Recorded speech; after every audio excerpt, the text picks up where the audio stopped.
This video will demonstrate the performance of a tariff and its equivalent quota and its equivalent orderly marketing arrangement under conditions of increasing market demand.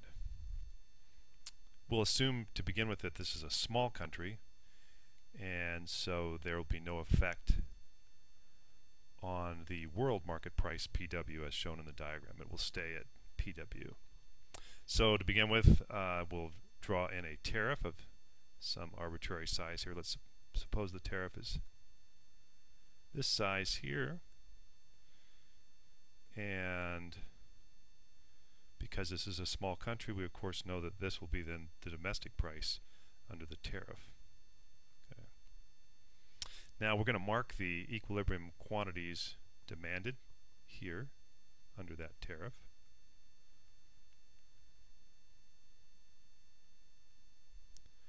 And here is the equilibrium quantity supplied under the tariff. Now what would make this equivalent to a quota would be to assume that the same amount of import restriction comes from the quota as does from this particular tariff. And we know what that is. We know that that's of course MQ here.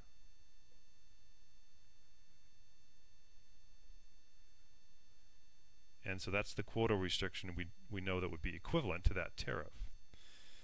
That's the quota then that also would produce a domestic price of PDT. So I will put a Q next to that, PDTQ. And then it appears that approximately a 50% orderly marketing arrangement would also be equivalent here, because this distance from 0 to QST is about 50% of the distance from 0 to QDT. It's a little bit less, but I'm going to stick with 50%. So that means that this is also the OMA price. Let me slide that over just a bit. And there we have it.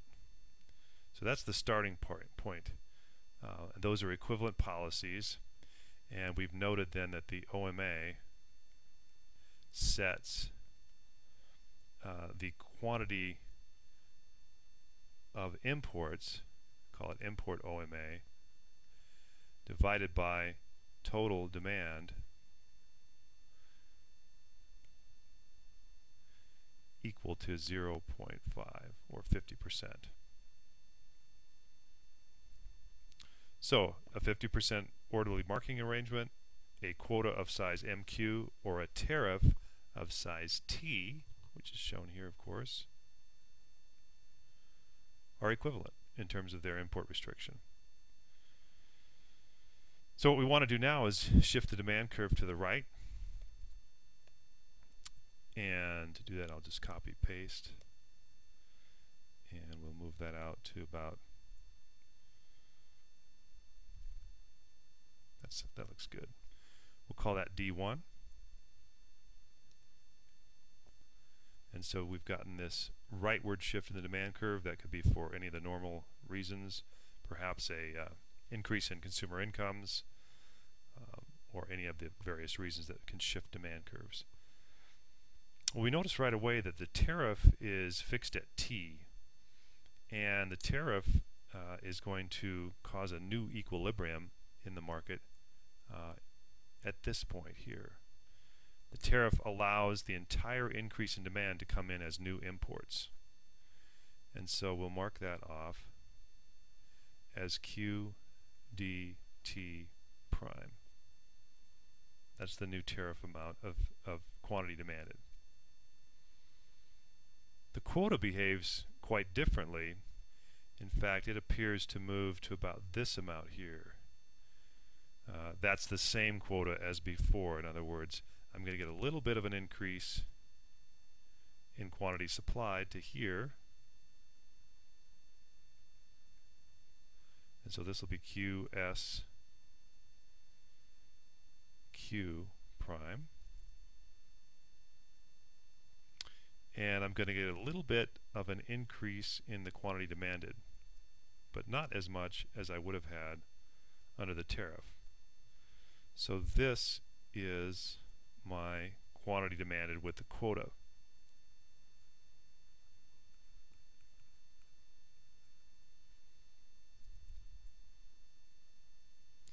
And the idea is that this is still MQ. That's still the same amount of quota imports. So I won't give that a prime because it's equal to MQ, the original MQ. And now we know that the price, of course, is going to rise to here under the quota arrangement. So this will be PDQ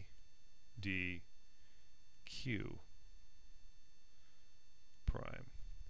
And of course the price under the tariff stays back here at PDT prime. The final policy is to look for the price and the quantities supplied and demanded under the orderly marketing arrangement, and those would appear to be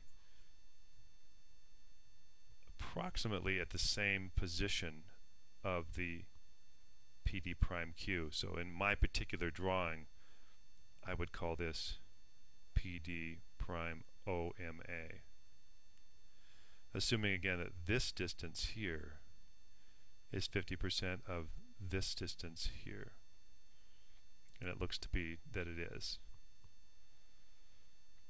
So we would have this equal to QD prime OMA, and this quantity here equal to QS prime OMA, preserving a 50% orderly marketing arrangement. So if we think about which groups prefer which particular policy under increasing demand conditions, we can see right away that producers, that is domestic producers of import substitutes, prefer the quota,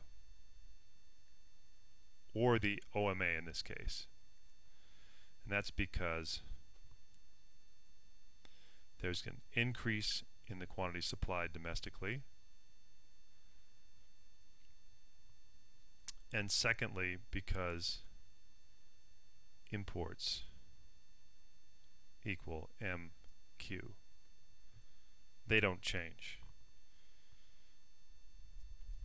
And finally because there's an increase in the domestic price.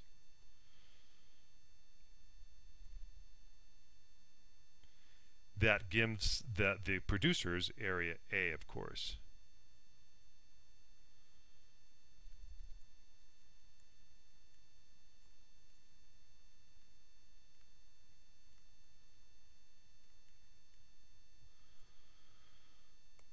Consumers, on the other hand,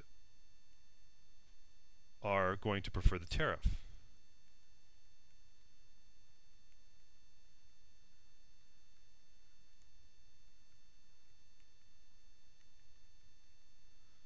And that's because there is no change in the domestic price, and that implies that there's an increase in consumer surplus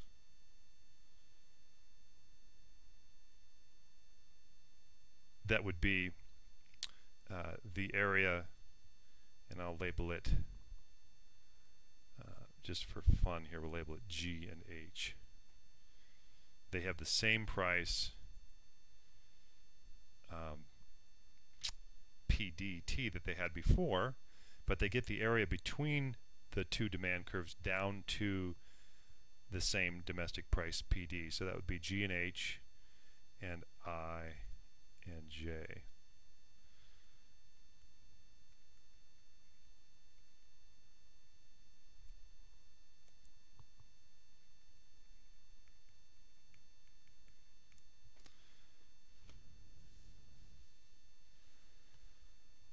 So they prefer that additional area.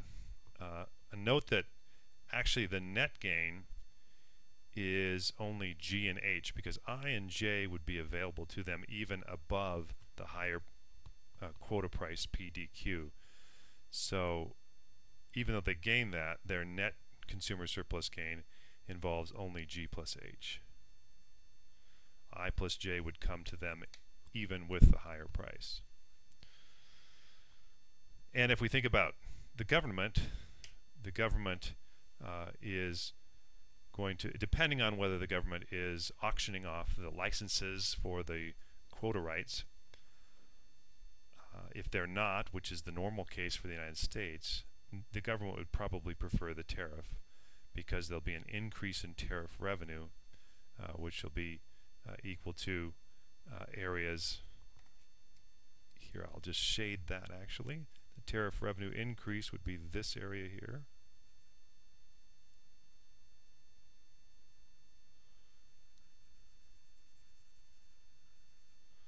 That's the extra volume of imports at the fixed tariff of T.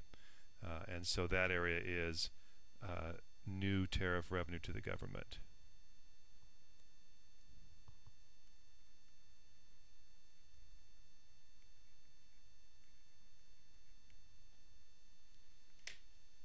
And so there's clearly different incentives and different preferences for policies here. In increasing demand, producers are almost going to always prefer some kind of quantitative restriction like the quota or the orderly marketing arrangement. Consumers will prefer the tariff.